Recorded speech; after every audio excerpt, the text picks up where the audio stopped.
Salam əziz şagirdlər. Bugünkü dərsimiz 5-ci sinifdən 1-ci bölmə natural ədədlər üzərində əməllərdir. İlk olaraq başlayaq. Natural ədəd nədir? Natural ədəd sayma nəticəsində yaranan ədədlərə deyilir. Yəni, əgər biz deyiriksə, sinifdə neçə şagird var və başlayırıq sayanda nə edirik? 1-dən sayırıq. 1, 2, 3, 4 və s.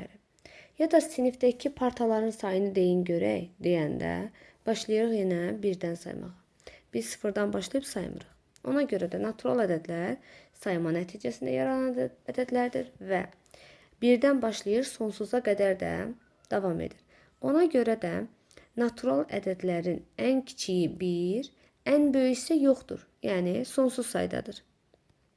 Demək, bunları qeyd kimi bura yazdıq. Onluq say sistemindən danışaq. Onluq say sistemi deyəndə əvvəlcə bütün ədədlər 10 rəqəmin köməyi ilə yazılır. Həmin o 10 rəqəm hansılardır? Demək, əvvəla yazaq ki, rəqəmlər. Rəqəmlərimiz 0, 1, 2, 3, 4, 5, 6, 7, 8 və 9-dur. Və biz bu rəqəmlərin köməyi ilə ədədlər yaradırıq. Demək, ədədlər isə rəqəmlərdən yaranır və 2 rəqəmli ədəd, 3 rəqəmli ədəd, 4 rəqəmli ədəd belə də davam edir. Demək, nümunə olaraq bir ədəd yazaq. Məsələn, 12, 29, 135, 1043 və s. Demək, artıq burada 2 rəqəmli, 3 rəqəmli və 5 rəqəmli və s. Yəni, bu formada davam edir ədəd. Və demək, həmçinin hər bir rəqəm ədəddəki yerinə, yəni mövqeyinə uyğun olaraq təkliklərin, onluqların, yüzlüklərin, minliklərin, 10 minliklər və s. sayını bildirir bizə. Demək, bu say sisteminə mövqeyli say sistemi deyilir. Demək, say sistemləri onsuz da 2 yerə bölünür, mövqeyli və mövqeysiz. Əvvəlcə başlayaq mövqeyli say sistemindən.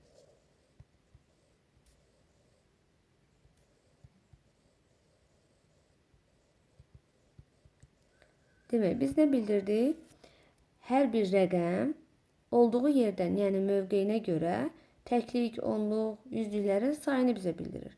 O zaman biz belə bir rəqəm yazaq, ədəd yazaq burada.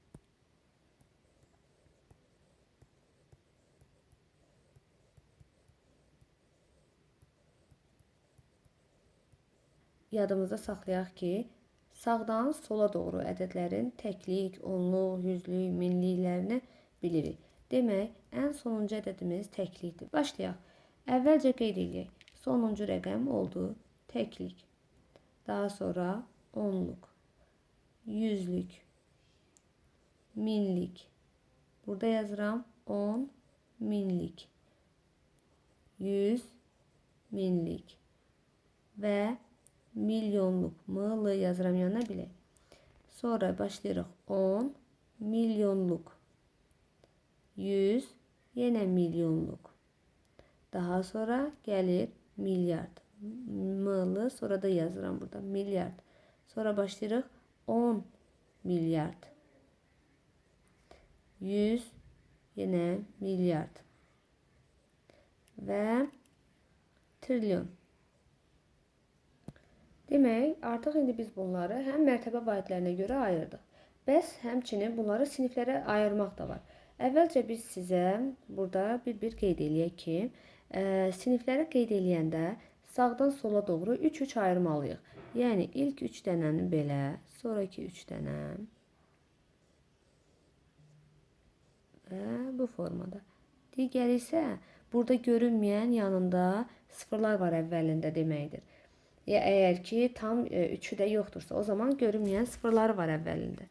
Demək, başlayaq biz nəyi qeyd eləmək? Yəqin ki, bunlara tam siz başa düşdünüz. Təklik, onluq, yüzlük, minlik, 10 minlik, 100 minlik, milyonluq, 10 milyonluq, 100 milyonluq, milyardlıq, 10 milyardlıq, 100 milyardlıq, trilyonluq. Hətta var, yazsaydım biraz artıq 2 rəqəm olacaqdı. 10 trilyon, 100 trilyon, belə bu formada da davam edəcəkdik. Və biz burada əsas nəyə diqqət edək? Bunun oxunuşuna.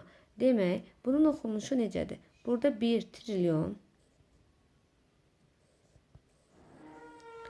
Sonra digər 3 dənəsi, yəni 234 milyard. Sonra 567 milyon. Davam edirik. 895 min və 789. İndi gəlin sizə sinifləri birinci yazaq. Siniflər. Yəni onluq say sistemindəki siniflərdən söhbət gedir. Demək, onluq say sistemindəki siniflər hansılardır? Birinci, təkliklər sinifi.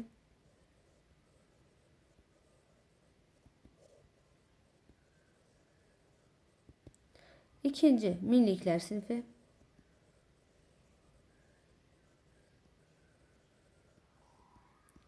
Daha sonra milyonluklar sinifi.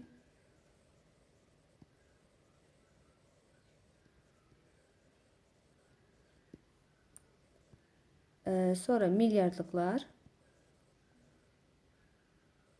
Milyardlıklar sinifi. Beşinci ise trilyonluklar sinifi.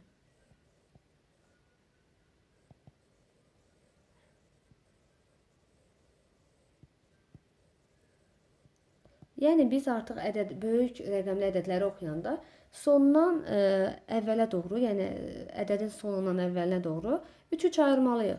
Biz 3-3 ayıranda artıq ən son, yəni ən axırdakı bu olur təkliklər sinifi və təkliklə görürsünüzmü? Trilyon olanda yazdım, milyard yazdım, milyon yazdım, mində yazdım, amma təkliyi yazmadım. Artıq çünki orada bitir. Təklik bilirik o təkliklər sinifidir, amma təklik olduğunu ora qeyd eləmirlər.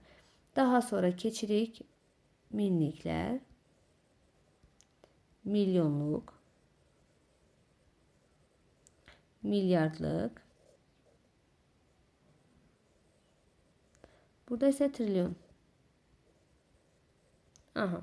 Demək biz bu formada siniflərə ayırdıq və öyrəndik ki, hər sinifdə neçə ədəd var, yəni neçə rəqəm var? 3 dənə rəqəm var. Nümunə. Deyir 1248 ədədində neçə təklik var? Neçə yazıram. Bir dəqiqə, neçə təklik ola bilər soruşsun. Onluğu da ola bilər soruşsun. Yüzlüyü də soruşsun. Minliyi də soruşsun. O zaman nə edirik? Təklik deyəndə ədədin ümumi hamısı götürülür. Yəni 1248 bu ümumilikdə təklikdir. Neçə təklik var deyəndə deyəcəksə 1248 təkliyin var. Əgər onluq desə, yəni onun sonunda onluq deyəndə 10 nəzərdə tutun. Onun sonunda neçə sıfır var? 1, düzdürmü? O zaman sonundan bir rəqəm silirəm. Bax, sonundan birini sildim. Demək o zaman deyəcəksiniz ki, 124 nəyimiz var? Onluğumuz var.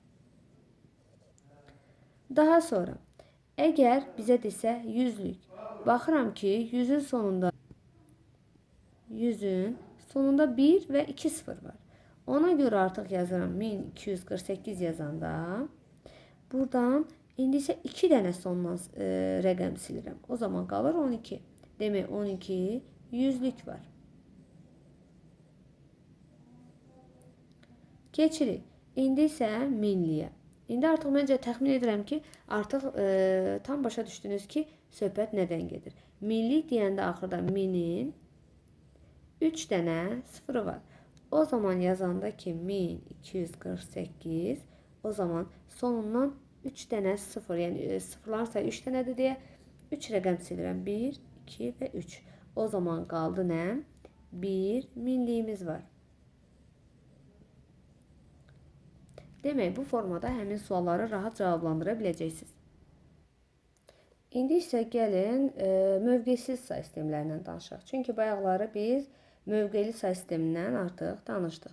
İndi keçirəm mövqesiz.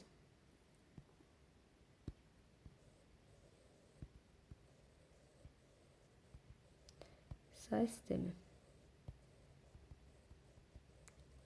Demək, mövqeli say sistemləri nələr olmuşdu? Dedik ki, rəqəmlərdən yaranan ədədlər idi ki, hər rəqəm öz mövqeyinə görə, yəni dayandığı yerə görə təkliklərin, onluqların, yüzlüklərin sayını bizə bildirirdi və dərk elədik. İndi keçirik mövqesiz say sisteminə. Mövqesiz say sistemi bəs nədir? Demək, mövqesiz say sistemində rəqəmlər ədədlərin yazılışındakı yerindən asılı olmayaraq həmişə eyni ədəd ifadə edir. Yəni, yerini nə qədər dəyişsək də, yəni o həmişə eyni ədədi ifadə edəcək. Bəs gəlin başlayaq. Həmin o mövqesiz say sistemləri nələrdir? Yəni, mövqeli say sistemləri natural ədədləri idi. Amma mövqesiz say sistemləri isə Roma rəqəmləridir. Yazaq, Roma rəqəmləri. Bu Roma rəqəmlərinin əksəriyyətini artıq eşitmişsiniz, bilirsiniz və mən isə ümumi bir neçəsini burada sıralayacağım ki, yenidən yadınıza düşsün. Demək, bu 1 deməkdir. 2, 3, 4. Daha sonra 5, 6,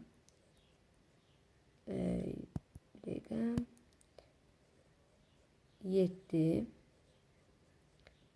8, 9 və 10. Keçirəm digərlərinə. Bir neçəsini yazaq. Məsələn, 11 və get-gedə artıq böyüdək. Çünki hamısı elə sadəcə bu deyil. Demək, gəlir bizdə L hərfi, bu 50-likdir. Daha sonra C 100'dür. D 500'dür. M isə 1000'dir. Amma indi burada vacib bir şərt var. Əvvəlcə o şərti deyək, sonra geriyə qayıdacağım. Burada həmin o məqamları sizə göstərəcəm. Demək, birincisi yadda saxlayaq nəyi? Demək, buradakı elə ki, əsasən elə ki, qısa konspekt kimi götürsək, baxın, yanlarında bunların altlarından xət çəkək və ya da işarə eləyək. Bu birimiz, hətta bunun üstündəki xətləri o tərəf eləyək. Çünki elə həmişə əlimiz öyrəşib bunlara. Bu 1 olsun, 5 olsun, fərqli rəqəmlərdən. X10 və L, C, D, M. Burada yazaq qeyd. Demək, hər Roma rəqəmindən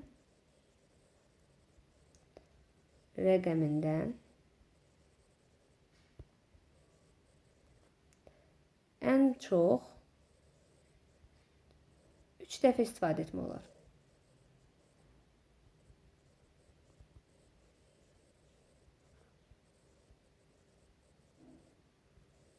Bunun bir bariz nümunəsi var göstərdiklərimin içində. Diqqət eləsəz 1 rəqəmi. Baxın, 1 rəqəmini burada bir dəfə istifadə elədim. Yəni bu 5 idi, yanına da 1 elədi 6.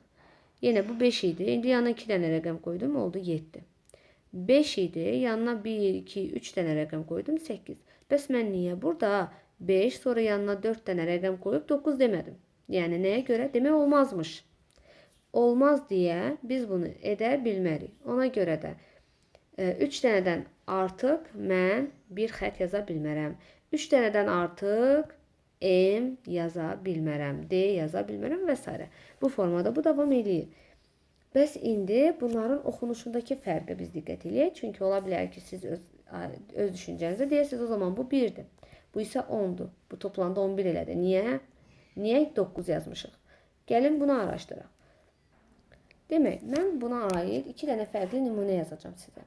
2 dənə fərqli nümunə və ondan sonra tam başa düşəcəyik. Demək, əvvəlcə diqqət elədinizsə, mən bir dəfə belə yazmışam. Bir dəfə belə yazmışam burada. Görürsünüzmü? Bu və bunu nəzərdə 4 və 6 nəzərdə tuturum. Niyə belə oxunanda birinci yazdığım 4, niyə ikinci yazdığım isə 6'ya bərabərdir? Halbuki eyni rəqəmlərdən istifadə eləmişəm. İndi gəlin bunun səbəbini araşdıraq. Birinci bunu bir dəqiqə, bunu biraz aşağı salın. Aha. İndi isə göstərək nəyi? Əgər ki, baxın, üstündə qara ilə yazıram. Burada bu 1'dir. Bu isə 5'dir. Düzdürmü? Və nəyə diqqət eləməliyəm? 1'dən 5'ə keçən zaman nə oldu? Artım baş verdi. Əgər artdısa, ikincidən əvvəlkini çıxmalıyam. Baxın nə oldu? 1-dən 5-ə keçdi. 1-dən 5-ə keçən zaman yadınıza saxlayın, artım baş verir. Artır. O zaman nə edirəm? Bu 4-ü tapmaq üçün 4-ü buradan silirəm. O zaman mən 5-dən 1-ini çıxıram. Və eləyir cavab 4. Amma ki, burada 5'dir, bu 1'dir. 5'ten 1'e doğru görürəm ki, azalma baş verir. Azalma baş verirsə, toplayıram. Yəni, indi də bu 6'nı silək buradan. Yazıram ki, 5 plus 1, 6. İndi biraz daha çətinləşdirək nümunəmizi ki, tam aydın olsun sizə. Məsələn, belə bir ədəd yazıram. Belə bir ədəd olsun. Və buradakı dəyişmə baxaq. Üstündə işarələyirəm. X 10 deməkdir. V hərfi 5 deməkdir.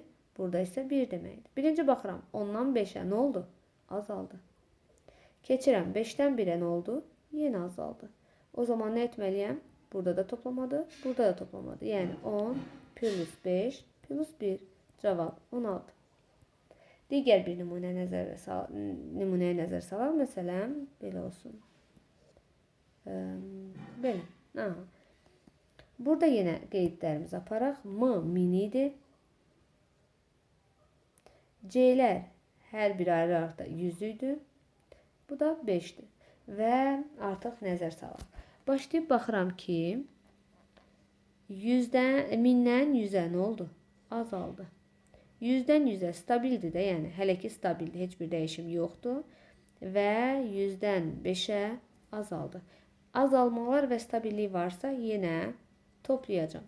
O zaman olacaq 1000, üzərinə gəlsin 100, yenə üzərinə gəlsin 100 və 5. Bu da elədir 1205. Nə etdik? Nə başa düşdük? Demək, əgər azalma varsa, o zaman toplayacaq. Keçirəm, indi gəlin başqa bir nümunəyə. Belə bir nümunə deyək sizə. Məsələn,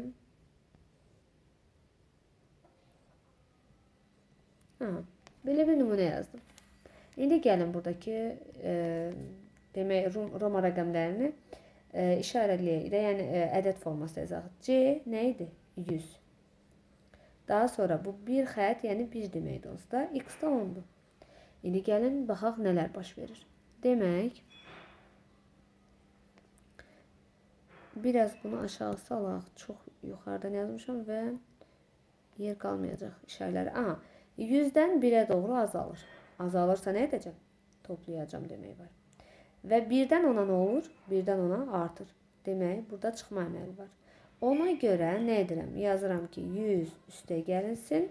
Amma burada bir çıxma əməli var axı. Mən 10'dan 1'ini çıxmalıyam. O zaman yazıram üstə gəl 10 çıx 1. Yəni 109. Daha sonra CL olsun. Aha. Burada diqqət eləyək nəyə? Baxıram ki, S'miz 100'dür, L'imiz 50'dir. Düzdürmü? 100'dən 50'yə nə oldu? Azalma. Baxın, 100-dən 50'yə gedəndə azalma oldu. Azalma oldusa nə edirdik dedik?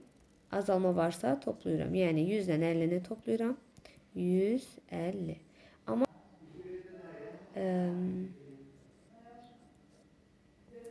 belə bir şey yazaq. Görək nələr baş verəcəyində.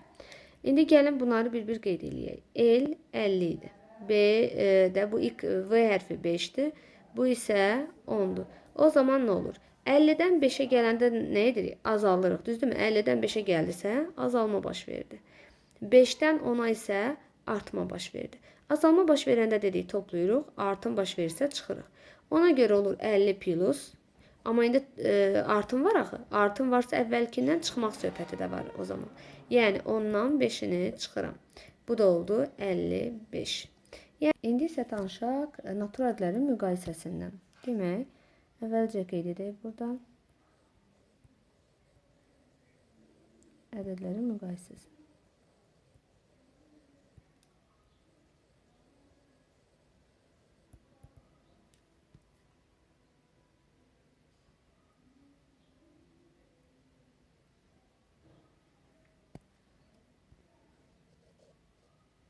Demək, natural ədədlərin müqayisəsindən danışırıq. Demək, burada əvvəlcə diqqət etməliyik nəyə? Birinci baxaq görək ki, eyni rəqəmlidirmi? Məsələn, bəlkə ikisi də 3 rəqəmlidir. Bəlkə biri yazılıb 123, digəri yazılıb 132. Belə olanda biz nə edəcəyik? Əgər eyni rəqəmlidirsə, söhbət bundan gedir. Əgər rəqəmlərinin sayı eynidirsə, başlayıram ilk rəqəmlə yoxlamağa. Başlayaq biz buradan belə işarə qoyaq. Başlayıram, ilk rəqəmimiz 1-dir. Baxıram ki, 1, 1, hə, eynidir. O zaman mən burada müqayisə apara bilmərəm. Keçirəm ikinci rəqəmimiz 3 və 2-yə. Artıq bu müqayisəni tamam dəqiqləşdirir. Yəni bəllidir ki, 3 2-dən böyükdür. Ona görə bəllidir ki, bu böyük ədədimizdir. Digəri isə kiçikdir. İndi isə biz burada nəyə diqqət edək? Demək, əvvəlcə müqayisədə yadımızda olsun ki, böyük, kiçik və bərabər işarələrindən istifadə edəcəyik. Böyük, kiçik və bərabər. İndi gəlin bunu yoxlayaq. Yazıramsa ki 123 sonra 132. Əgər belə veriblərsə, o zaman işarə bu formada qoyulacaq. Yox, yazılıbsa 132 sonra 123 müqayisəsi, o zaman belə qoyulacaq.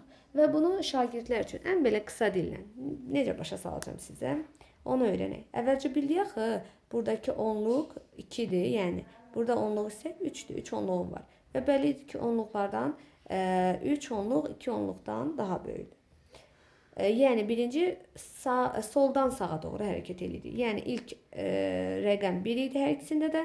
Yəni hər ikisində də bir yüzlük var idi, ona görə orada müqayisə etmə mümkün deyil, amma onluqlarda artıq müqayisə olunur. Bəs necə yadda saxlayaq? Dedik axı bu böyükdür, bu kiçikdir. Siz bunu bilirsiniz nəyə bənzədir? Düşünün ki, bu bir balinadır. Balina da ağzını açıb. Hansı böyükdür, o tərəf ağzını açıb yeyəcək. Baxın, bu tərəf 132 böyükdür. Ona görə ağzını açdı ki, bunu yesin. Və yaxud da 132 bu tərəfə düşsə, o zaman o böyük kiçik işarəsinin ağzı bu tərəfə gedəcək. Çünki bu böyükdür. Bax, ağzını açıb ki, yesin onu.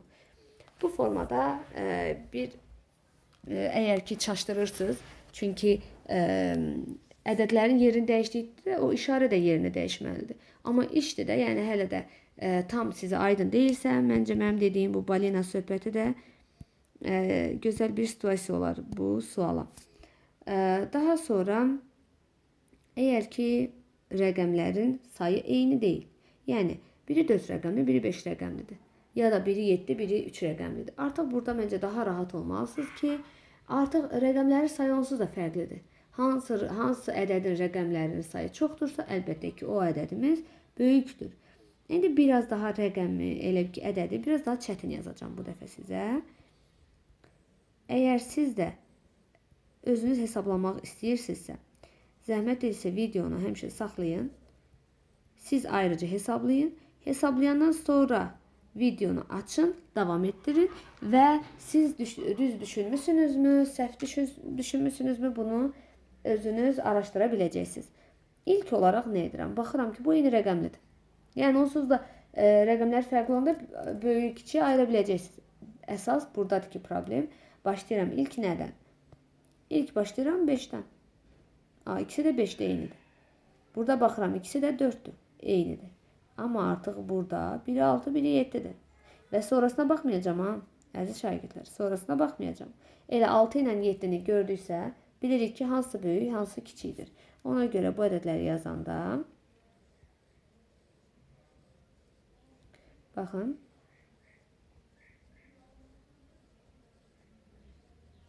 Həmin ədədlərin də altından xətt çəkəcəm ki, buradakı 6 ilə 7-dən artıq müqayisə elədik. Və 6 ilə 7-yə baxıram. Hansı böyükdür? 7. O balinamız bu tərəfə getsə də oxuyanda baxın uşaqlar. Sondan 3-3 ayırıram. O zaman elədi nə? 54 milyon 795 min 876. Yəni bunun da oxunuşu oldu belə. İndi bəs natural ədədlərin sıralanması var. Yazıram sıralama. Sıralama nədir uşaqlar? Sıralama deyəndə düşünün ki, mən 10'un artan bir ədəd yazıram. Burada yazıram 0, sonra aralıq qoyuram 10, 20, 30 və s. belə davam edir düşünün ki. Və məndən soruşulur ki, Yazaq burada. 12, 17, 23, 29, 31 olsun. Deyir bu ədədlərin yerini təxmin et. Əgər təxmin deyirsə, əvvəla baxıram ki, 10 ilə, hətta burada bir dənə 3 ilə 5 artırıram.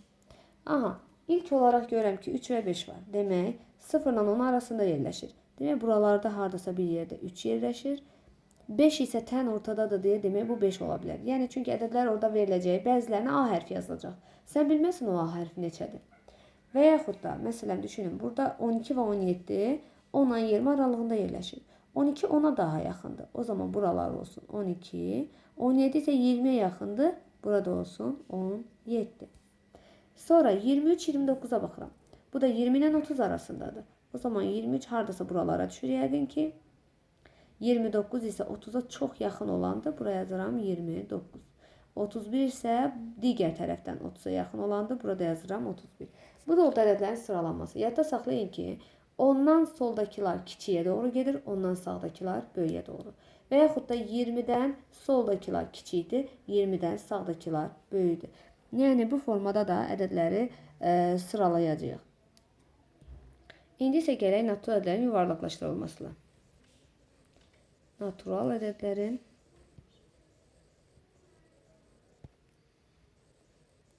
yuvarlaqlaşdırılmasına.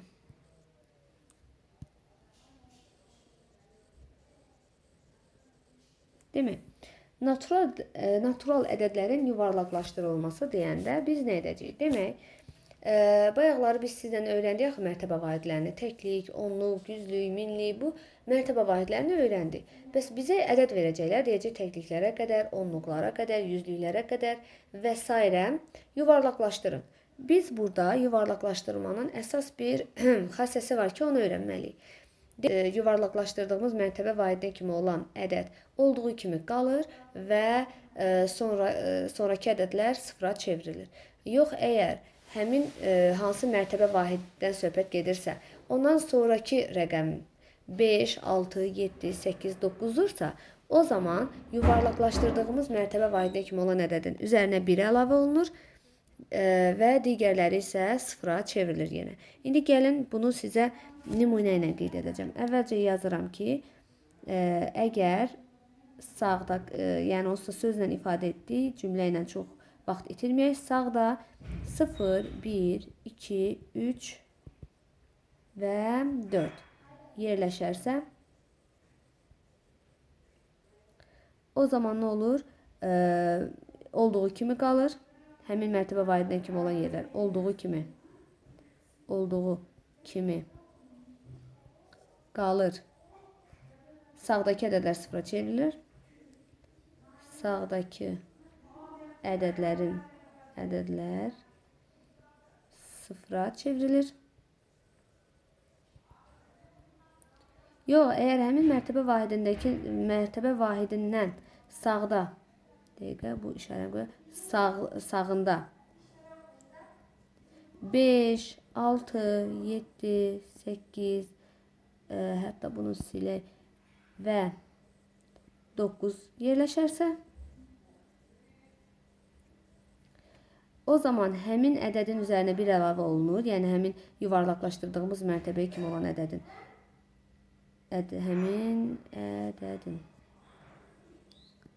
üzərinə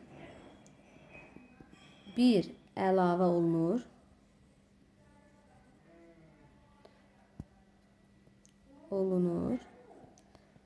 Sağdakı ədədlər sıfıra çevrilir.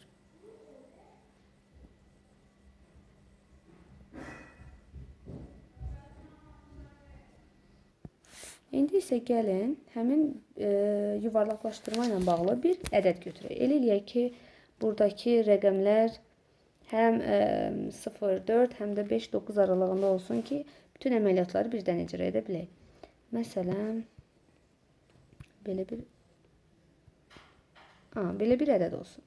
Bu ədəd indi bir neçə dəfə alt-alta yazacağım əvvəlcə. Amma biraz bunları balacalaşdıraq. Aha. İlk öncə gəlin baxaq burada nə iş görəcəyik. Düşünün ki, mənə veriblər bu ədədi təkliklərə qədər yuvarlaqlaşdır. Yazıram təklik. Qısa yazacağıq.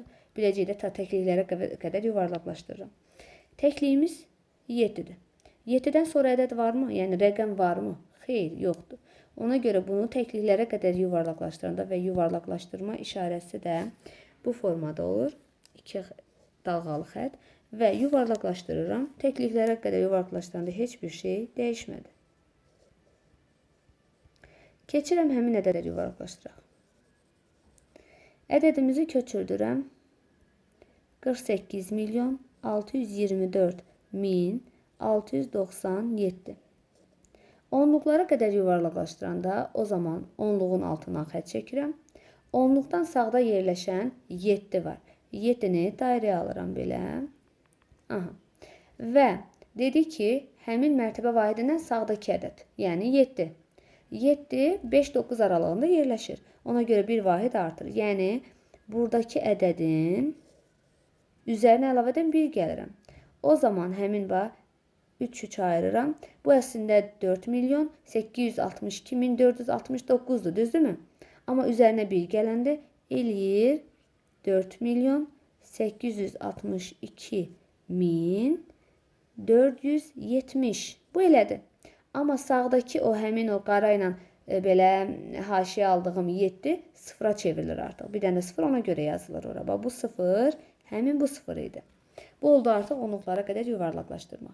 İndi keçək yüzlüklərə qədər yuvarlaqlaşdıraq. Yenə ədədimi köçürdürəm. Yüzlüklərə qədər yuvarlaqlaşdıranda baxın təklik, onluq, yox, yüzlük. Mənə yüzlük lazımdır. Yüzlükdən sağda yerləşən 9'umuzdur. 9'a baxıram ki 9 olduğuna görə, yəni 5, 6, 7, 8, 9 olanda demiş ki bir vahid artır. Yəni 6'nın üstünə 1 gəlir, amma 1'i bunun üstünə yazıram. Bu bir vahid artır. O zaman olur nə?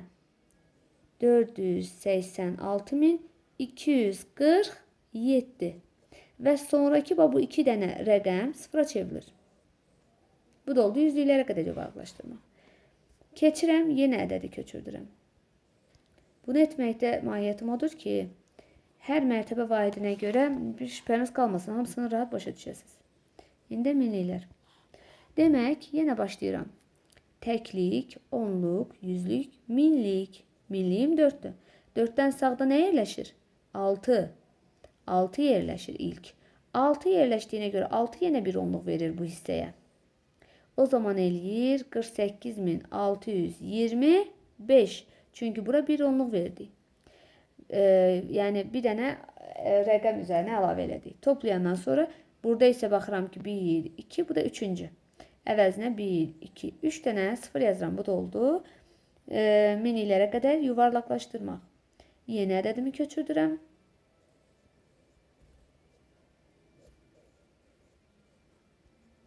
İndi isə 10 minliklərə qədər yuvarlaqlaşdırmaq.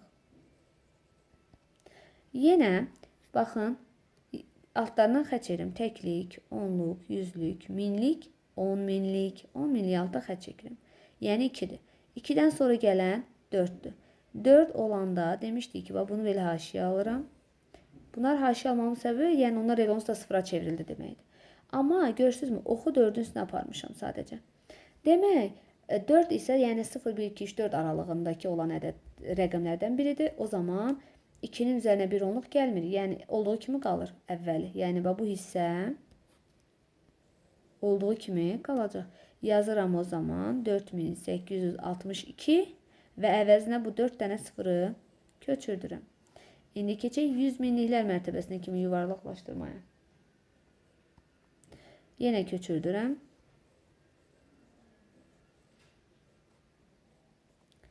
Aha, demək 100 minliklərə qədər yuvarlaqlaşdıranda yenə baxıram. Baxın, təklik, onluq, yüzlük, minlik, 10 minlik, 100 minlik. 6'dan sonra gələn 2'dir. 2 isə yenə onluq verilmir. Elə 486 olduğu kimi qalır. Qalanları isə sıfıra çevrilir. Baxıram 1, 2, 3, 4, 5 dənə sıfır var. Aha. Keçirəm 100 minlikdən sonra milyonluq. Demək, Yenə köçürdürəm ədədi. Baxın, təklik, onluq, yüzlük, minlik, 10 minlik, 100 minlik və milyonluq, 8 milyonluq oldu. Aha. İndi 8-dən sonra baxıram nə gəlir? 6. 8-dən sonra 6 gəlmək, yəni bir vahid artır deməkdir. Bir vahid artırıramsa, bunun üzərinə gəlirəm 1. Yəni 48-in üzərinə 1 gəlirəm. O zaman elə də 49. 1, 2, 3, 4, 5, 6 dənə də burada rəqəm var. Bunları sizi bu dəfə göz qurşağı ilə eləyək.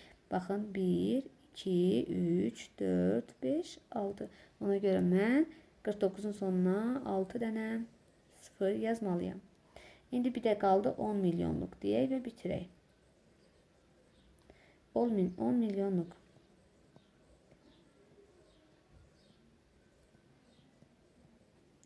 İndi bura baxaq. Yenə deyirik. Təklik, onluq, yüzlük, minlik, 10 minlik, 100 minlik, milyonluq, amma 10 milyonluq. Burada da 4. 4-dən sağdakı rəqəm 8-dir. 8 bir onluq verir. Yəni 4 olur. 4-ün üzərinə əlavə edin. Bir dənə 1 gəlirəm. Olur 5. Yəni qalan 1, 2, 3, 4, 5, 6, 7 dənə isə baxın, yenə göy qurşağı ilə işarələyək. Bunlar isə əvəzinə sıfıra çevrilir. Yəni 1, 2, 3, 4, 5, 6, 7. 7 dənə sıfır əlavə etdik. Bu da oldu bizim yuvarlaqlaşdırmamız. Amma indi yuvarlaqlaşdırma ilə bağlı bir şey də deyim sizə. Şagirdlər bəzən unudurlar. Ay Allah, 4 olanda məsələn, üzərinə 1 gəlirdi, yoxsa yox, 5 olanda mı? Belə qarışdırırlar. Mən həmişə şagirdlərə belə bir qısa bir şey xatırladıram. Diqqət edirsinizsə, sizə məktəbə qədər, yəni sıfıra gedəndə, 0-cı sinifə gedəndə, daha sonra 1, 2, 3, 4-cü sinif eyni müəlliminiz dərsləyir. Yəni əksəriyyətinizdə belədir məsələn. Yəni ibtidai sinif sayılır da, aşağı mərtəbədir. Ona görə yadınızda elə saxlayın. 0, 1, 2, 3, 4 deyin ki, bu zaman biz ibtidai idik, balacaydıq. Ona görə üzərinə heç nə gəlmirəm, olduğu kimi qalır. Amma 5, 6, 7, 8, 9 olanda artıq biz böyük sinif sayılırıq. O zaman üzərinə əlavə 1 gəlirik. Bu da ayrıca bir fikir olsun sizə. Çox zaman şagirdlərim normal qaydanı unutsalar da, ən azından ibtidai ilə yuxarı situasiyası yadlarına düşdüyünə görə çaşmırlar. Siz də ümid edirəm ki, əgər qarışdırırsınızsa, mənim dediyim üsulla da həmişə beyninizdə həkk eləyə bilərsiniz. İndi isə keçək natural ədədlərin toplanması və çıxılmasına.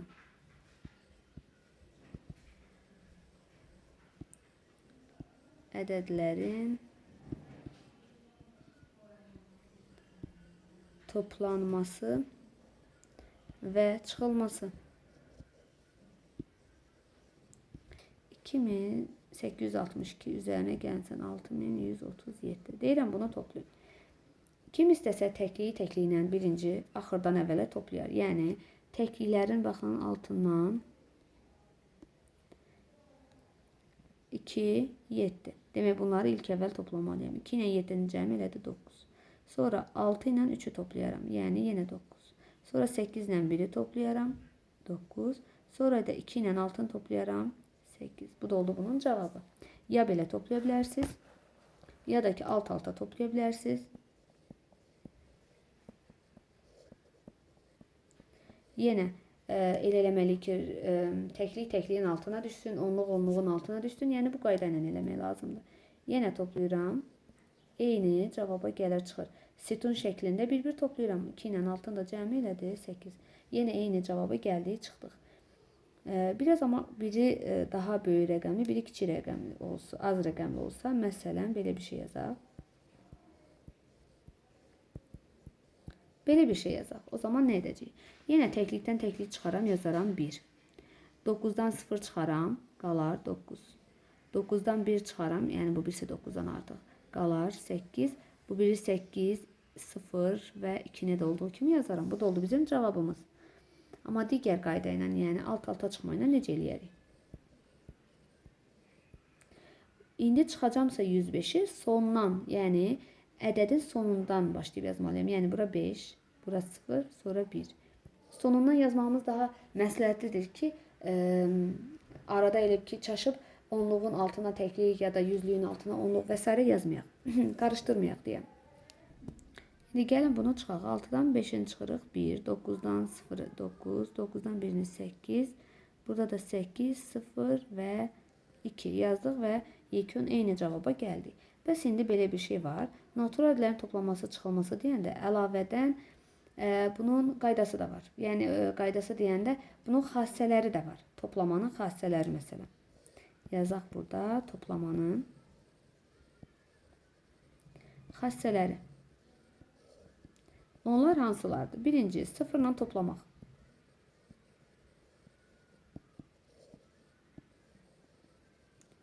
Məsələn, deyirəm ki, 7 üstəgəl 0. Yəni 0 heç nədir. Yəni yenə cavab 7 eləyir. Ya da 0 üstə gəlinsin 134. Yenə cavab 134 eləyir. Yəni 0-dan ədədin hansı ədəd olsun. Ədədi 0 ilə cəmi ilə ədədin özünə bərabər olur. Keçirəm ikinci, yer dəyişmə xassəsi. Yer dəyişmə xassəsi. Demək, yer dəyişmə xassəsi nədir? Toplanların yerini dəyişəndə cəm dəyişmir. Vacibdir. Əzbərə bilməlisiniz və qeyd edirəm. Toplananların yerini dəyişəndə cəm dəyişmir.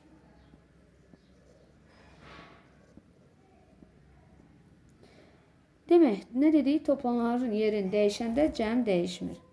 Demək, gəlin bir nümunə yazaq. Məsələn, deyirəm ki, 5 üzərinə gəlinsin 2. Və 2 üstə gəlinsin 5. Bu nə oldu? Yerlərini dəyişdim. 5 ilə 2-nin yerini dəyişdim. Ona görə cəm dəyişmir. İkisi bir-birinə bərabərdir. Yəni 5 üstə gəl 2 də 7 eləyəcək. 2 üstə gəlsin 5 də 7 eləyəcək. Heç bir şey dəyişmir. Buna başqa cür hərflə ifadə ediləmək də olur. Məsələn, eyni şey dur burada da ifadə edeyim. Məsələn, deyirəm ki, A üstə gəl 0. Yenə A'dır. Ya da 0 üstə gəl B. Yenə B'dir. Dəyişmədi. Eyni şey burada aiddir. A üstə gəl B elə bərabərdir. B üstə gəl A. Nəyə görə? Dediyi toplananların yerini dəyişəndə cəm dəyişmir. Keçirəm üçüncü xassəyə. Üçüncü xassə isə qruplaşdırma xassəsi.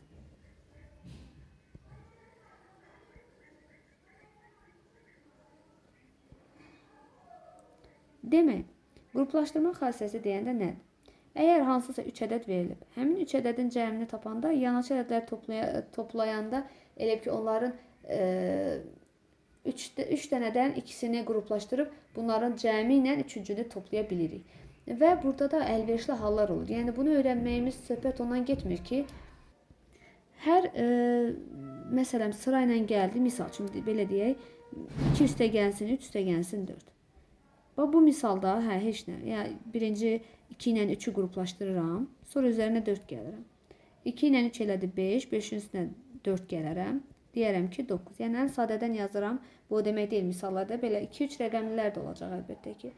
Amma belə misalların qruplaşdırma xassəsini öyrənməyin ən vacib şərti bilirsinizmi nədir? Yəni, məsələn, düşünün ki, belə bir ədəd verirəm sizə. Biraz artıq çətinləşdirək də. Yazıram ki, 11, 12, 13, 14, 15, 16, 17, 18 və 19. Aha, bu belə bir ədəd verdi. Əgər şagirdlərimiz onluq, nə ilə nəyi toplasam onluq yaranar bilirlərsə, onları tez qruplaşdıra bilərlər. Gəlin qruplaşdıraq sizlə. Başlayıram ilk olaraq, baxıram 5 təkdir, 5-ə dəymirəm də sonu 5. Amma sonu 4 ilə bitənlə 6 ilə bitən onluq yaradır. Bunların ikisi bir onluq. Sonu 3 ilə bitən ədədlə 7 ilə bitən ədəd bir onluq yaradır. Demək, bunları da bir qruplaşdırmaq lazımdır. Sonu 2 ilə bitən bir ədədlə 8 ilə bitən bir ədəd bir qrup yaradır. Bunları da bir toplaya bilərəm. Sonu 1 və 9 ilə bitən ədədlər də o da onluq yaradır və ayrı toplayarıq. İndi gəlin yekun nəticəyə baxaq. Demək, 11 ilə 19-u toplayaram. 12 ilə 18-i. 13 ilə 17-ni. 14 ilə 16-nı. Amma yekun ortada bir dənə nə qalmışdı? 15 qalmışdı. Bir də əlavədən 15 gələrəm üzərinə. Və bunların hər birini ayrı-ayrılıqda toplayanda görəcəyik ki, 30 edir.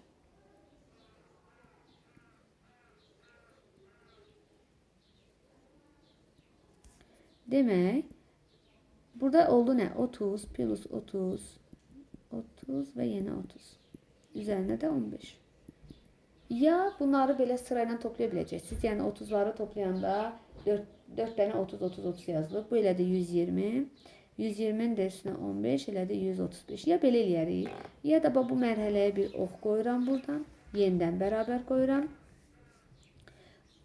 Biz toplamanı vurma ilə də əvəz edə bilərik. Yəni eyni ədədlərin toplanması eyni ədədlərin sayına vurulması da deməkdir. Yəni 30'u 4 dəfə yazmışam deyə 30 vur 4 sonra üstə gəl 15 də yaza bilərəm. 30'u 4'e vuraram, üzerine 15 gələrəm, yenə eləyəcək 135. Hər ikisi sizin üçün doğru variantdır. Yəni amma sözüm nədədir?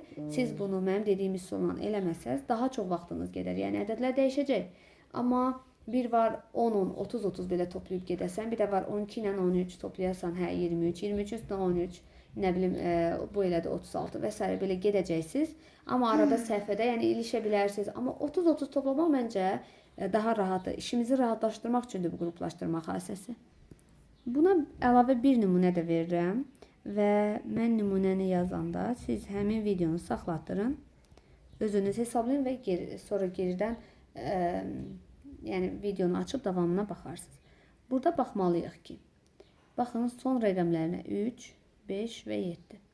Mən 3 ilə 5'i toplasam bizə 10'luq vermir. 5 ilə 7'ni də toplasam 10'luq vermir. Amma 3 ilə 7'ni toplayanda 10'luq verir. Demək mən əlverişli üsul olaraq, çünki çox çalışmada yazır ki, bunu əlverişli üsulla həll edin. Əlverişli deyəndə sən yadında saxlamasan, mən elə eləyim 10'luq yaransın, daha rahat olsun. Ona görə 33 ilə 17'ni götürürəm. Digərlərin baxın siləcəm bu xətləri, çünki onlar lazımsızdır bizə. Demək, sonra üzərinə 40'da 15 gələcəm. Bunları ikisini bir arada toplayanda bu bize verir 50'ni, üstüne de 15 gələndə eləyir 65. Yəni bu bizim şifai hesablama bacarığımızı inkişaf elətdirir ki, biz şifai formada da hesablaya bilək. Eyni şey çıxmaya da aiddir ki, biz yenə çıxanda da elə eləməliyik ki, 10'luq yarana bilən ədəd olsun. Yəni sonu nə bilim 33'dür, orada çıx 13 varsa mən 13 ilə götürsəm rahat çıxaram. Ya da 15'dir, oradaki sonu 5'ten olan nə bilim sadəcə 5 var. Ya da 35 çıx, misal uzundur. Yəni bu formada bir misaldır, düşünün ki, bayaqları yazdığım tipdə. Amma orada çıxmalarda da yenə diqqət eləsək, bu bizim üçün bir avantaj olacaq. Bəs indi gəlin keçək natural ədədlərin kvadratları və kublarına. Bunları öyrənək görək. Nədir, necə yazılır? Yazaq natural ədədlərin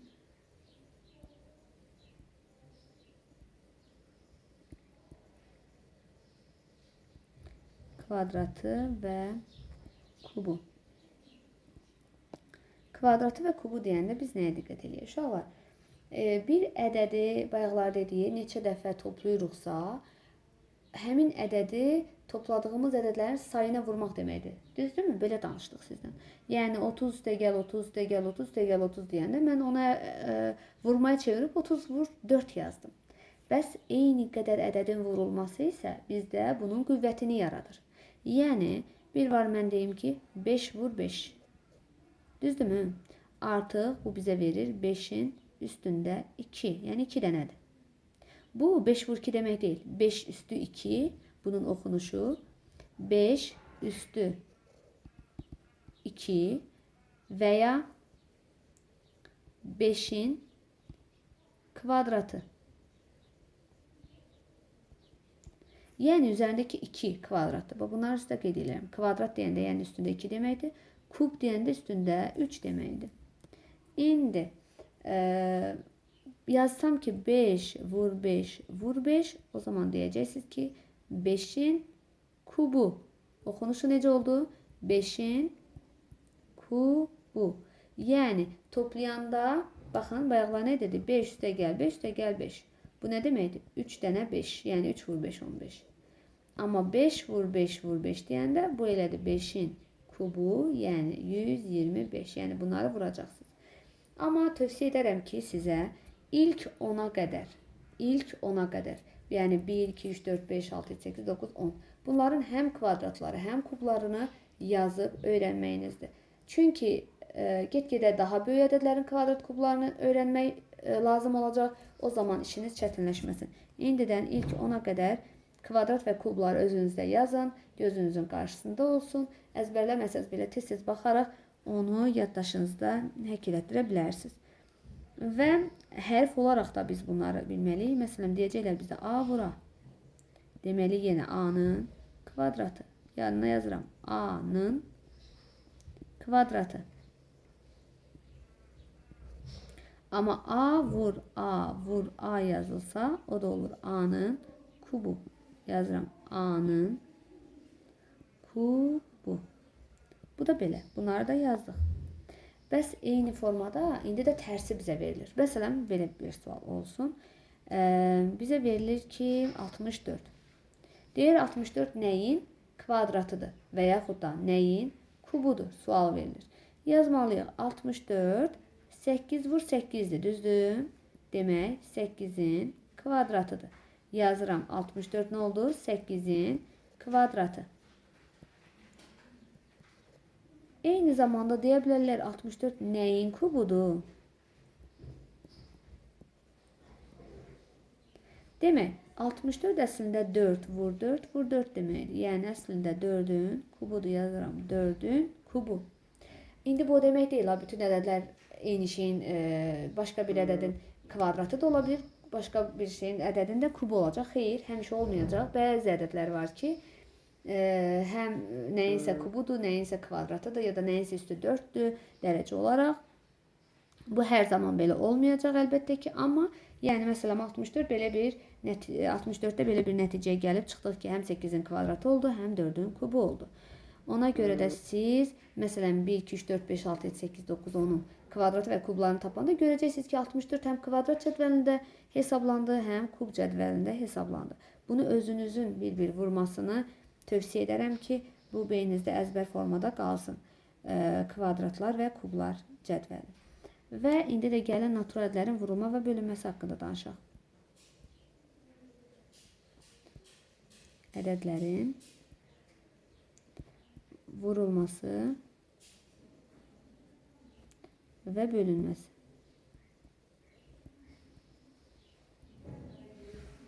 Demək, natural ədədlərin vurulma və bölünməsində birinci əvvəla deyək ki, vurmanın vacib xassələrindən danışaq. Yazaq ki, vurmanın xassələri. Xassələri. Demək, vurmanın xassələri olanda birinci ilk olaraq deyək ki, sıfıra vurma xassəsi. Birinci. Sıfıra vurma xassəsi. Vurmaq olsun. Sıfıra vurmaq. Hansı ədəd olur olsun. Ədədi sıfıra vuranda elə hasil sıfıra çevrilir. Nə oldu? Ədədi sıfıra vuranda hasil sıfıra bərabər olur. Yəni, məsələn, deyirəm 3 vurulsun 0. Cavab 0. Ola bilər ki, 0 vur 3 deyəsiniz. Yenə 0 eləyir. Qayda olaraq desək, A-nı vururam 0'a 0 edir. B-ni də vursam 0'a yenə 0 edir. Heç bir şey dəyişmir. Sonra vahidə vurmaq. Əvvəla bu da oldu 2. Yazıram vahidə vurmaq. Qeyd eləyək. Əvvəla vahid bərabərdir 1 deməkdir. Demək, vahid nədir? 1 deməkdir. 1'ə ədədin hansı ədəd olur olsun. Ədədi 1'ə vuranda elə hasil ədədin özünə bərabər olur.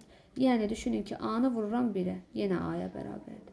B-ni vururam 1'ə, yenə B-yə bərabərdir. Yəni, bu belə bir şeydir. 12'ni vururam 1'ə, yenə 12'dir. 19'u vururam 1'ə, yenə 19'dur. Heç bir şey dəyişmir. Vahidə vurmaq da belə bir şeydir.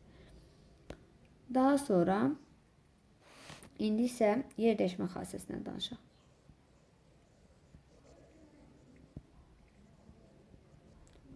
Olsun 3-cü xassəmiz.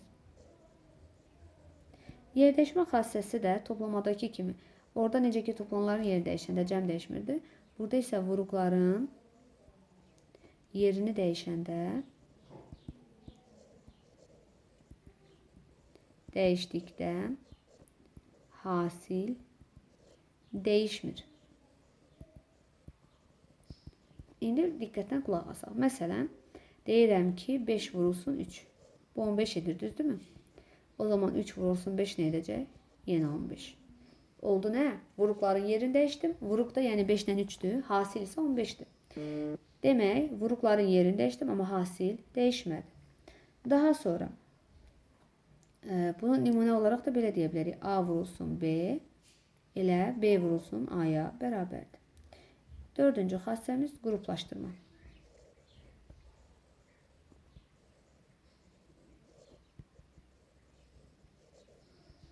Demək, qruplaşdırma xassəsi də olanda yenə əlverişli üsul olsun deyə onluq yaradan ədədləri bir növü belə deyək də, məsələn, əslində A vur B vur C deyəndə ya A vur B-ni vurub sonra C-yə vururam ayrıca, ya da ki A-nı vururam B vur C-yə və yaxud da B-ni vururam A vur C-yə.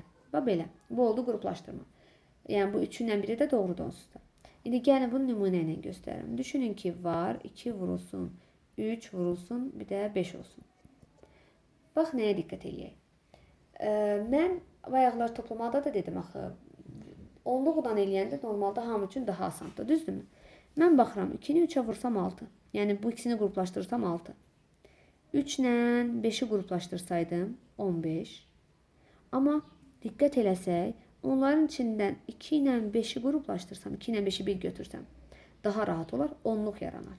Yəni ona görə 2-ni vururam 5-ə, 3 çöldə qalsın.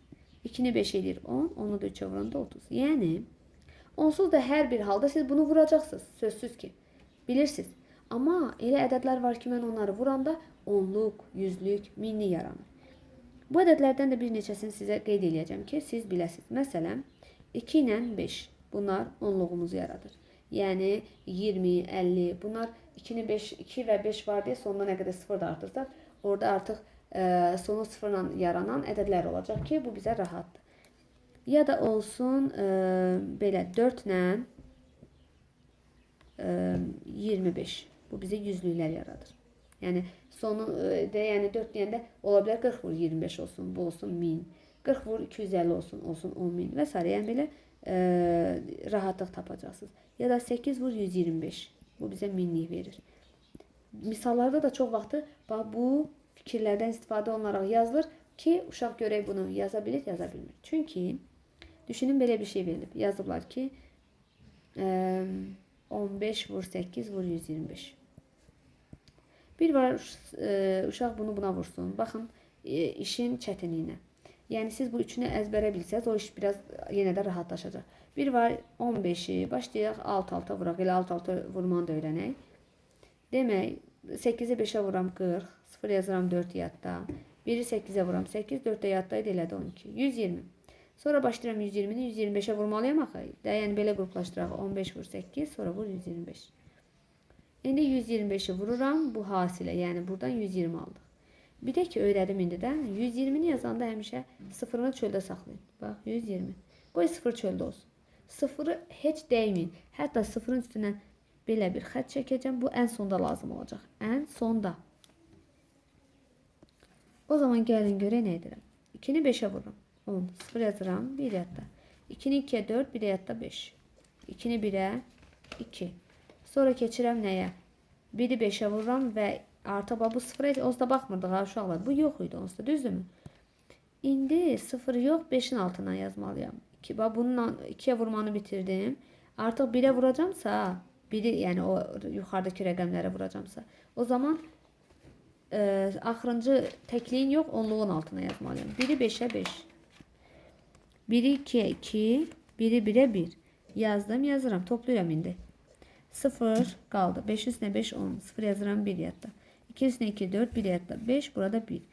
Bax, indi buradan bir nöqtə qoyuram və ox qoyuram ucuna. O 0'ı indi cavab yerinə artıra bilərəm. Bu ən asanlıdır. Niyə mən 0'a vurum?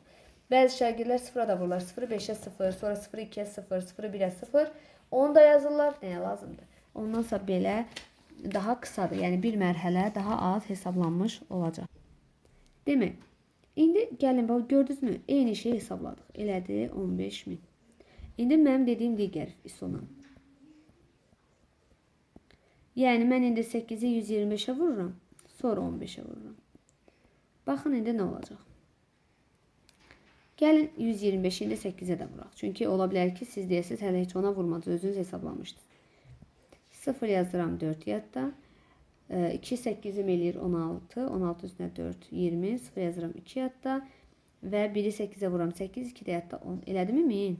Artıq bu 1000'dir onsuz da. 1000 vur 15. Uşaqlar artıq bunu yenə təzədən hesablamağıma ehtiyac yoxdur. Niyə? Biz demişik ki, yəni 10, 100, 1000 olanda sadəcə 1'i buradaki 15'e vururam. Oldu mu 15? Burada neçə dənə 0 varsa o qədər 0 artırıram 15'in arkasına. Oldu 15.000. Bitti. Yəni nə etmiş olduq? Bayaqları 1 və 2 dənə əlavə yəni sütun şəklində vurma əməli istifadə elədik. İndi isə sadəcə bir dənə istifadə elədim. Sadəcə bir dənə. Amma ikinci artıq onluqlara, yüzlüklərə, minliklərə vuranda olan xassə ilə ifadə etdik. İndi ona aid bir dənə də bir nümunə deyim. Düşünün ki, mən sizə deyirəm 5 vurulsun 10. Ne ettim? 5'i sadece 1'e vururam. 5 arkasına 1 0. 5 vur 100. 5'i sadece 1'e vururam. 5 axırına 2 0. 5'i vururam 1000'e. O zaman 5'i 1'e vururam. 5 arkasına 3 0. Bu formada davam edir. Yəni ehtiyac yoxdur ki, mən həmin o sıfırlara da əlavədən alt-alta vurum. Yəni bu artıq şifahi vurma əməlimiz. İndi isə bölmə əməlinə keçək. Ayo, bir dəqiqə. Biz burada qruplaşdırma dedik. Bir də paylama xassəsini deyək. 5-ci. Paylama xassəsi. Demək, paylama xassəsindən danışsaq, bu nədir? Demək, ədədlə elə ki, ədədlərin hasilinin cəmlə ifadəsi kimi ifadə olunur. Yəni, ədədi vururuq 2 ədədin cəminə. Bu formada vurulur. Yəni, məsəl üçün belə olsun. A vurulsun, mötərizədə B plus C. Paylama deyəndə A-nı əvvəlcə B-yə vurmalıyım. Yəni olur A vur B. Sonra üzərinə gəlmə işarəsi. Çünki ortada üstə gəlməkdir. İndi isə A-nı vururam C-yə. Bu da oldu paylama xassəsi. Və nümunə verirəm sizə belə olsun. Məsələn 7 vuraq 3 üstə gəl 2. Misal üçün. Yazıram əvvəlcə 7 vuraq 3. Üzərinə gəlsin 7 vuraq 2. 21 üstə gəl 14. Bu da elədir 35. Bu formada hesabladıq. Amma çox vaxtı paylama forması, paylanmış formada verib digər versiyaya keçid istənilir. Yəni bu formadan bu formaya keçmək istənilir. O necə olur? Onu izah edeyim sizə. Məsələn belə bir şey verir. Deyir 12 vurulsun 8, üzərinə gəlinsin 12 vurulsun 2. Şagird də bunu 1 saat 12'ni 8'e vur, 12'ni 2'ye vur, sonra o cevapları toplamaq əvəzinə şagird baxmalıdır nəyə? 12 vur 8-dən 12 vur 2-də hər ikisinin ortaq vuruğu 2 dənə vurma əməli var orada. Ortaq vuruqları 12'dir. 12'ni çıxardır çölə. Baxın, 12'ni çıxardanda bunların üstə xətt çəkirəm. 12'lər getdi. Bəs geriyə nə qaldı? 8 üzərinə gəlsin 2 qaldı. Çünki bu toplama işarəsi qalıb.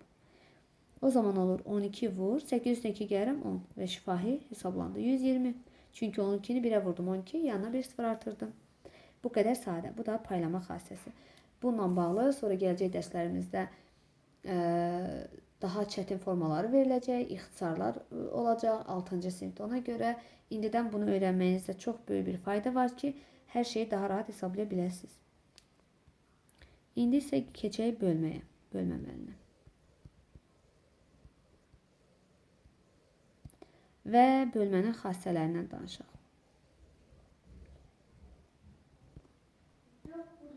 Demək, indi bölmənin xassələrini. Birinci, artıq bayaqlar yadınızdadır mı? Sıfırdan toplamaq, sıfıra vurmaq. İndi isə bir var sıfırı bölmək. Sıfıra bölmə. Bir də var sıfıra bölmə. Fərqlidir bunlar. Yəni, əvvəla deyirəm sıfırı bölmək. Sıfır bölünsün, nə bilim A. Cavab edir sıfır. Sıfır böl, sıfır deyib A yazdım. Bir dəqiqə. Sıfır böl 5. Yenə sıfır. Demək, sıfırı hansı natural ədədə bölsək cavab sıfır edir. Bir də var sıfıra bölmə. Bax, çox fərqlidir. sıfıra bölmə deyəndə yadınızda saxlayın. Bu qəşəng qırmızı ilə yazaq. Ədədi sıfıra bölmək olmaz. Nida işarəsinə də keşke yer qalardı. Biraz sıxıştırsaq yer qalacaq.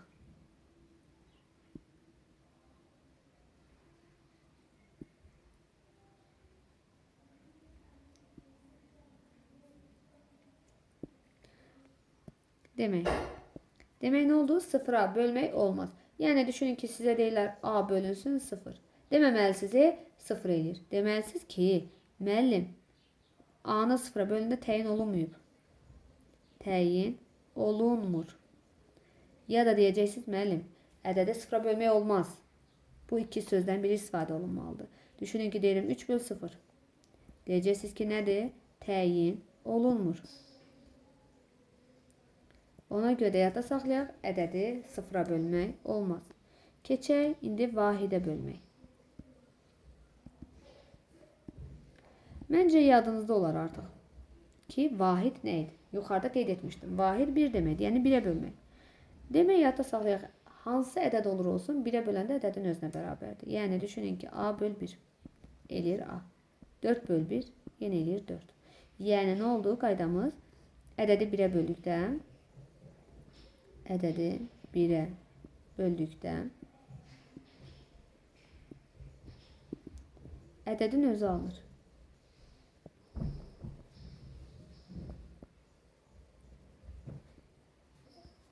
Demək, nümunə də yazdıq. İndi keçək 4-cü. Demək, cəmi ədədə bölmək. Yazıram, cəmi ədədə bölmək. Həm də fərqi ədədə bölmək də var. Cəmi ədədə bölmək. Düşünün ki, mənə verirlər ki, A üstəgəl B bölək C. Demək, indi burada nə edirik? Bu əməldə artıq A-nı, bir dəfə A-nı C-yə bölürük. Üzərinə gəlirsin, B-ni C-yə bölürük. Eyni zamanda fərqdə də bu belədir. Yəni, məsələn, deyirəm, 5-ci olsun, fərqi ədədə bölmək.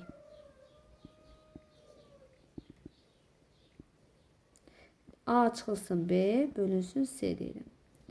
Yenə eyni şeydir. A-nı C-yə bölürəm. Sonra çıxma əməli var. Baxın, çıxılsın. İndi də B-ni C-yə bölürəm. Burada da B-ni C-yə bölmək var idi. Bunları qeyd elədik. İndi gəlin bunlara aid 2 dənə fərqli nümunə verirəm. Düşünün ki, verirəm 25 plus 30 bölək C, bölək 5. O zaman 25'i ayrıca 5'e bölərəm. 30'u da ayrıca 5'e bölüb toplayarım. Yəni 5 üstəgəl 6 eləyər 11. Və yaxud da çıxmaya aid desəm, məsələn, 60 çıx 24 bölək 6. 60'ı ayrıca 6'ya bölərəm, çıxaram 24'ü 6'ya bölərəm.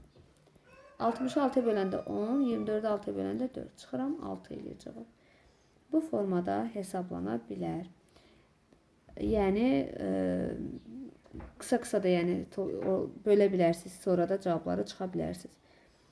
Və gəlin indi ədədləri bölmə əməli ilə biraz tanış olaq. Bəzi şagirdlər var ki, bölməni rahat hesablaya bilmir. Öyrədək sizə. Məsələn, düşünün ki, verib 963. Deyir bunu böl 3'ə ya da 9'a deyək. 3'ə də böləcəm, bir dəfə də 9'a böləcəm. İndi burada diqqət edək nəyə? Birinci 3'ə bölürəm. 9'u bölürəm. Əvvəlcə 9'u 3'ə bölürəm. 9'u 3'ə bölünür 3 dəfə. 3'ü 3'ə vururam 9. Burada çıxıram. Keçirəm 6'nı endirirəm. 6'nı endirirəm aşağı. 6'nın içində 3 olur 2 dəfə. 2 dəfə 3'ümüz 6. Demək, yenə çıxırıq 6'dan 6 çıxanda heç nə qalmır. İndi isə 3'ü endirirəm aşağı. 3'ün içində 3 bir dəfə. 1'i 3'ə vururam 3. Çıxıram və yekun cavab 0. Yəni qalıqda heç nə qalmadı. Cavab elədi 321. İndi 963'ü 9'a bölürəm. Əvvəla 9'un içində 9 var. Bir dəfə. 1'i 9'a vururam 9. Çıxdım. 6'nı endirirəm aşağı. Uşaqlar 6'nın içində 9 yoxdur. Yoxdur dediyimiz an cavaba 1 0 artırırıq. Sonra indi 3 endirə bilər. Yəni ikisini bir arada 63 endirim eləyə bilmərik. Rəqəm bir-bir enməlidir. Biri endi. Onun içinde yoxdursa 0'ı yazıb sonra o birisini endirməlisiniz. Yenə yoxdursa yenə 0 artırıb yəni cavaba 0 artırıb yuxarıdan bir rəqəm endirməlisiniz. Belə olmalı sistem. 63-ün içində 9 7 dəfədir. 7 dəfə 9'umuz eləyir 63. Çıxıram, qaldı. Demək cavabımız elədi 107. Bu da bölmə əməlimiz. Məsələn, belə bir bölmə olsun. Bunu bizə deyirlər bölün 10.101'ə. Demək, 10.101'ə bölürəmsə, ya da əksinə, gəlin bölək 12'yə. Gəlin bölək 12'yə. Baxıram ki, 12'nin içində 12 var, bir dəfə. Biri 12'yə vururam, 12. Çıxıram, heç nə qalmır. İndi bax 1'i endirirəm, sadəcə 1'i. 1'in içində 12 var, xeyr, yoxdur. 0 artırıram. Sonra bu 2'ni endirirəm aşağı. 12'nin içində 12 yenə bir dəfə. Çıxıram 12'sinə. Qalmadı heç nə. İndi bu 1'i endirirəm aşağı. 1'in içində 12 yoxdur. Yenə 0 artırıram. İndi 2'ni endirirəm aşağı. 12'nin içində 12 bir dəfə. Çıxıram 12'sini 0. Demək cavab elədi 10.101. Yəni yenə yadda saxlayaq ki, həmin rəqəmin içində həmin ədəd yoxdursa, o zaman cavaba bir 0 artırıb sonra yuxarıdan rəqəm endirin. Heç vaxt 12 12 63 bir dəfədən yendirim 9'a bölünsün falan etmək olmaz. İndi burada diqqət eləyək nəyə? Biz toplama, çıxma, vurma, bölmə əməllərinin hamısını öyrəndik. Amma indi bizim üçün vacib bir məqam daha var. O nədir? Əməllərin ardıcıllığı. Əməllərin ardıcıllığı deyəndə əvvəla biz yadımıza saxlamalıyıq ki, həmişə yadınızdadsa ibtidai sinifdən bəri müəllimləriniz öyrədib. Deyir ki, əvvəlcə vurma, bölmə, sonra toplama, çıxma əməlləri icra olunmalıdır. Amma buna bir əlavə də etmək lazımdır ki, mötərizə. Əgər mötərizə varsa birinci mötərizənin içi hesablanmalıdır, sonra digər əməllər sırayla getməlidir. Demək, indi gəlin bir nümunə işləyək sizə və o nümunədə fikir verək ki, birinci hansı əməl icra olunmalıdır. Sadəcə bir dənə nümunə. Məsələn, yazıram ki, nə olsa hamısı içində olsun deyə bir nümunə düşünək. Məsələn, belə bir şey olsun. 115 böl 5 üstə gəl 7 mötərizədə bölək 6'nın kvadratı çıx 6. Artıq belə misalları heç vaxt yazanda başlayıb belə sırayla getməyin. Birinci başlayın. Bax, yazın birinci. Birinci mötərizə. Yəni 115 böl 5'i hesablayın. 115'i 5'e bölək. Qıraqda. 11'in içində 5 2 dəfə. 2 dəfə 5'im 10. Çıxıram 1 qalır. 5 endirirəm. 15'in içində də 3 dəfə. Elədi 23. İndi ikinci əməlimiz isə deyir ki, həmin bu bölmənin üzərinə 7 gəl. Yəni 23'ün üzərinə 7 gəlirəm. Elədi 30. Tez, əgər karandaşınız varsa ya bir şey, bura 30 yazaq. İndi keçirəm digər bu misala. Üçüncü əməlimiz. 6'nın kvadratı. Kvadrat demişdik ki, 2 dəfə vurmaq deməkdir. 2'yə vurmaq yox, 2 dəfə. Yəni 6 vur 6 deməkdir. Bu da elədi 36. Dördüncü əməlimiz isə həmin bu 36'dan 6 çıxmalıyıq. Elədi 30. Burada yazıram 30. İndi keçirəm 5-ci əmələ. 5-ci əməldə isə həmin bu mötərizənin cavabını digər mötərizənin cavabına bölməliyəm. Yəni 30 böl 30. O da eləyir 1. Eynədə də böldükdə cavab eləyir 1. Bu da belə. Ümid edirəm ki, izahlarım sizə tam aydın oldu. Əgər bir sualınız olarsa, əlavədən şərhlərdə yaza bilərsiniz. Əziz şagirdlər, video izahı diqqətlə izləyərsiniz. Əgər mövzu ilə bağlı hər hansı sualınız yaranarsa, şərhlərdə yazın. Məmnuniyyətlə cavablandıracağım. Əgər izahlarım faydalı hesab edirsinizsə və riyaziyyatı daha rahat öyrənmək, maraqlı situasiyalarla dərk etmək istəyirsinizsə, fərdi və ya qrup hazırlıqlarıma qoşulmaq üçün 070 826 51 59 nömrəsi ilə əlaqə saxlaya bilərsiniz. 1. Eynədə də böldükdə cavab eləyir 1. Əziz şagirdlər, video izahı diqqətlə izləyərsiniz. Əgər mövzu ilə bağlı hər hansı sualınız yaranarsa, şərhlərdə yazın. Məmnuniyyətlə cavablandıracağım. Əgər izahlarım faydalı hesab edirsinizsə və riyaziyyatı daha rahat öyrənmək, maraqlı situasiyalarla dərk etmək istəyirsinizsə, fərdi və ya qrup hazırlıqlarıma qoşulmaq üçün 078 26 51 59 nömrəsi ilə əlaqə saxlaya bilərsiniz.